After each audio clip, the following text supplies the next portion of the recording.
साबन फरोश। वो गुज़श्ता 18 साल से खुला साबन बेच रहा था।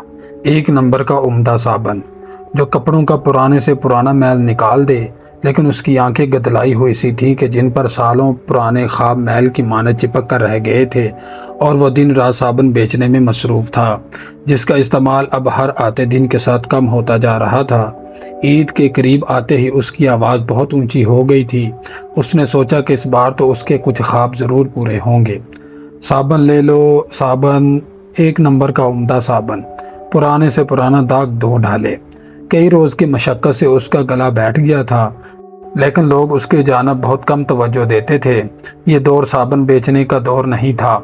एक रोज़ वो शाम को थका हारा घर लौटा तो उसकी बीवी ने बच्चों के फटे पुराने कपड़े उसकी झोली में फेंक कर कहा, इनके लिए भी कोई साबन है?